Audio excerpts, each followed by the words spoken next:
The number of coal miners, the total number of coal miners in this country is 55,000.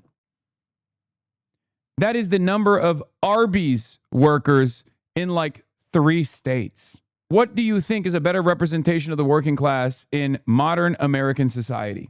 Coal miners or people who work at fucking Arby's? It is a cartoon. It is a pure fantasy. It's nostalgia driven.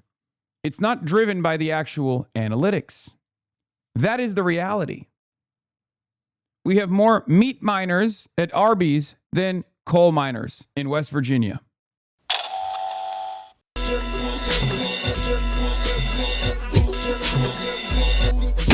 What gives? Антисемитизм называется распространение вражды к евреям. Когда проклятая исламская монархия доживала свое последнее время, она старалась натравить темных рабочих и крестьян на евреев. Here is the real truth, though. Evan Hill, Open Source and Visual Forensics and Investigations of Washington Post, delivers, I think, the truth of all truths. Blue-collar labor has long been fetishized as the spiritual base of both parties, even as factory work was long ago overtaken by email jobs. But it does feel like this election cycle might finally allow left-wing riveter iconography to fade away and be replaced by something closer to reality. The great lefty millennial t-shirt class, spanning PMC keyboard warriors, unionized service and government work, and the precariat. To which I responded with, it's funny because the moderates are the party of non-college educated union retirees, whereas the college-educated, downwardly mobile folks are the current existing working class, and the DC consultants constantly claim the older retirees are the true working class. Here's a way that a lot of people interpret these results over and over again that I've noticed that I find very frustrating.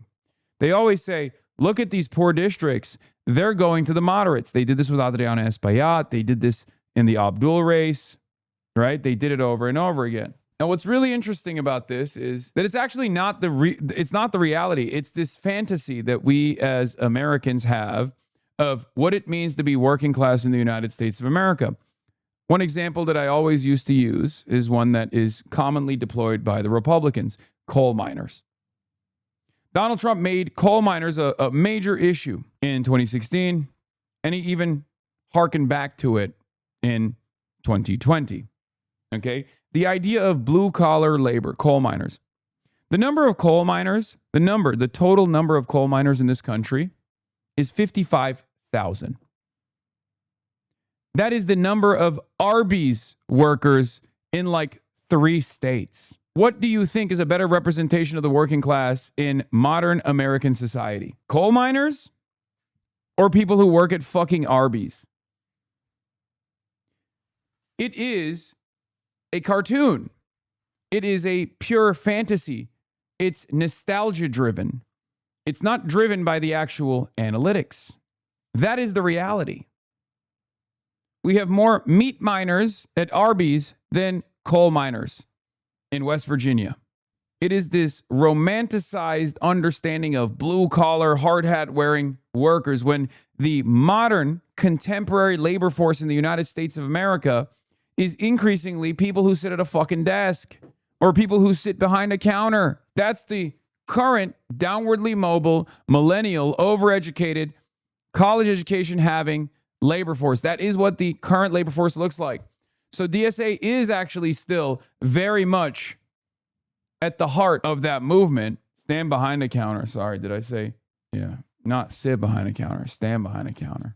Evan Hill says, education polarization has thrown people for a loop because 4-year college attainment increased like 20% during our lifetime. So millennials came of age during a period in which college became standard for more than a third of the adult population, and perception has been slow to catch up. Yeah. Marshall Steinbaum says, not to be a dick about this, but this was literally the basis of the student debt research I was doing at Democratic-aligned economic policy think tanks, CAP and Washington Center for Equitable Growth in 2015 and 2016, the work that got me fired. Yeah. This is why student loan debt relief is one of the most powerful tools to galvanize the workforce to come out and vote for you in droves. These are truth after truths. These are truth nukes. What we perceive as this fantasy narrative working class individuals and what we understand it is very different than the reality. That's why a lot of the frustration, at least from my end, comes from the narrative that is presented by Neera Tanden, by all of these right-wing Democratic Party consultants and right-wingers in the Republican Party as well. They will point to the electoral performance of the likes of Haley Stevens, and they'll say these are black neighborhoods.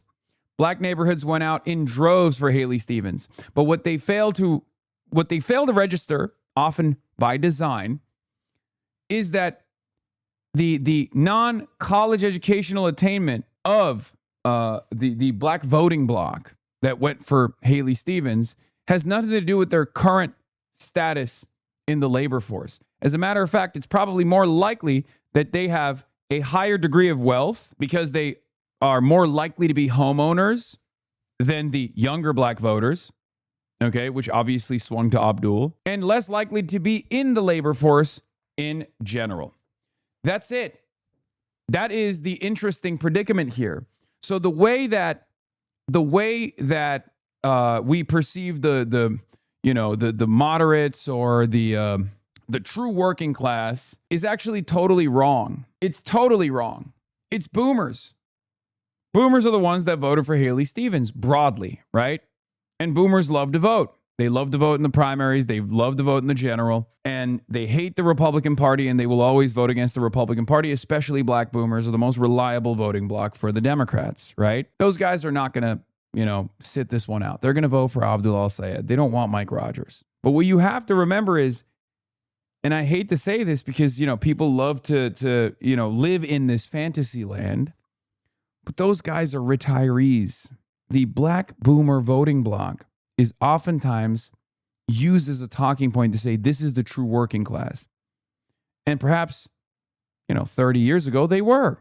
They were the union labor force, the backbone of the UAW pre-NAFTA, 100%. Here's another truth nuke for you. Many people don't realize that the unionized labor force in this country, is very diverse, not white, in the way that it's also fantasized about.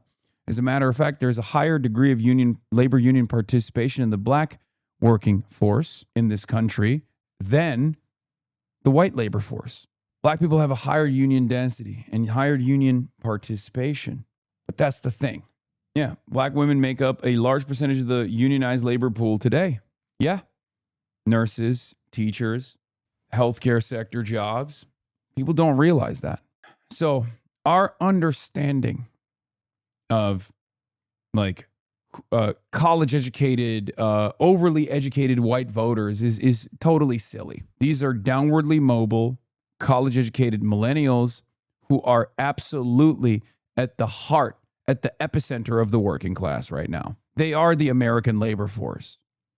So of course they are voting alongside their class interests. They are far more representative of the labor force than former labor union, non-college degree having white and black boomers who are now retired and are more likely to own a home. So they have a little bit of equity, a lot more equity than or a lot higher likelihood to have some equity, some stake in the current economy than the younger college educated white and black voters. This is something that people perceive in the worst way possible. They're just wrong. They're totally wrong.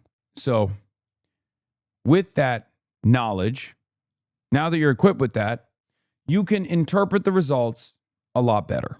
You can actually figure out what part of the working class is actually voting for who. But let's get to some takes. We have a major call to make on this Fox News alert on a major race out of Michigan that could reset the race for November and the balance of power in the U.S. Senate.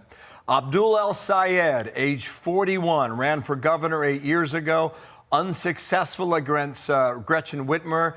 This time, a winner against Haley Stevens. The Associated Press has made the call, and El-Sayed now will take his campaign head-to-head with the Republican Mike Rogers in November, and that will be one to watch. Wow.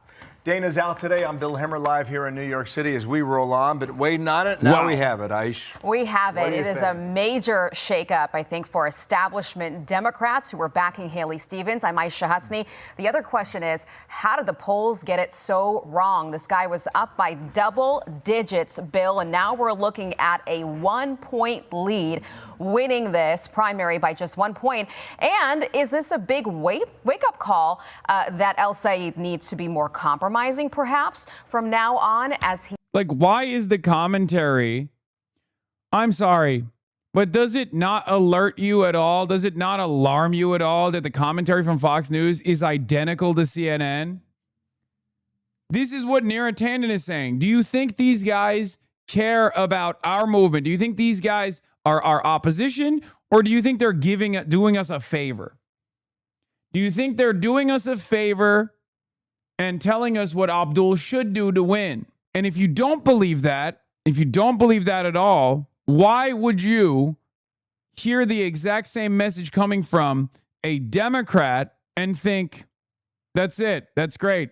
He's actually, these guys have our best interests in mind. It's very dumb. This is not even unsolicited advice. This is bullshit. This is actually the worst advice to give. They're masking it as though it's like sound, reliable information that they're delivering to their opposition. They're just doing us a solid, doing us a favor. Just stick to your principles and you will win. Okay? Stick to your principles and you will win. Here's my advice. Abdul El-Sayed should not compromise on Medicare for all. He should not compromise on punishing DTE. He should not compromise on the moratorium for data centers. He should not compromise on his position on Israel. He doesn't have to, because none of the positions that he delivered in the primaries were actually all that radical. None. They were very popular policies. So as long as he maintains his principled stance on these issues, he will comfortably win the victory. He will comfortably seize victory. Now, what should he do that he hasn't done so far? Consolidate the base. Go to the black neighborhoods. Go to the rural neighborhoods. Go to the areas where Haley Stevens overperformed. Absolutely. He should earn every single vote. You will never catch me telling a politician that I'm aligned with to not go out and win every single vote. It is not the voters' fault. I will never do the thing where I say, oh, well, campaigns can't fail. They can only be failed by the stupid voters. Like, they just don't understand it. No, it is always up to the campaign. It is always up to the candidate to ensure that no matter what the odds are, no matter what hurdles they are thrown, that they go out and they do the work and they put their policies in front of as many people as possible. Even if those voters are bigoted, even if those voters are Islamophobic, you can still win them over. Even if they go, hey man, I've never thought that I'd vote for a man named Abdul. I don't fucking like it.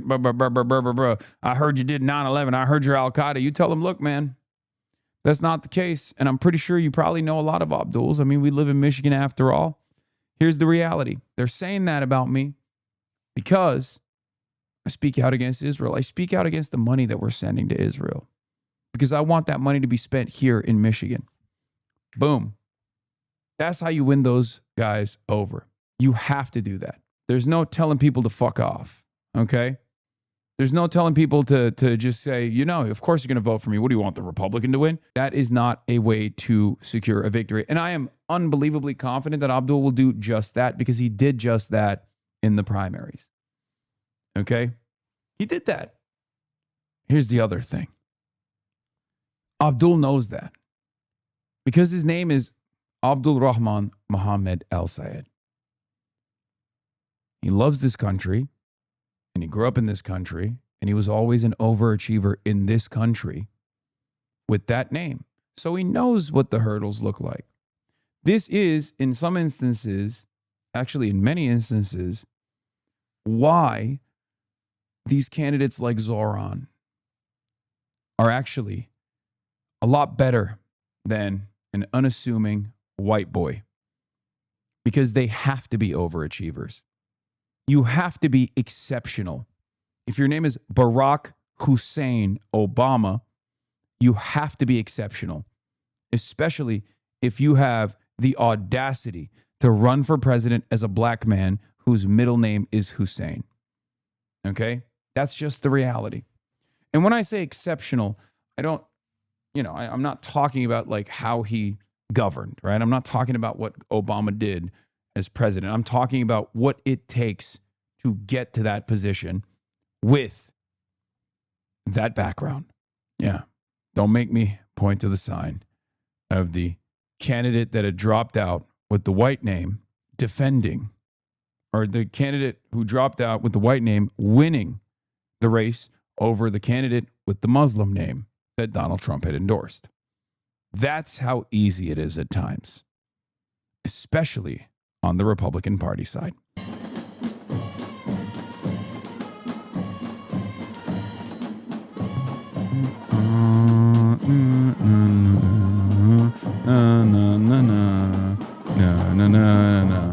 Cedin deden Nesrin baban.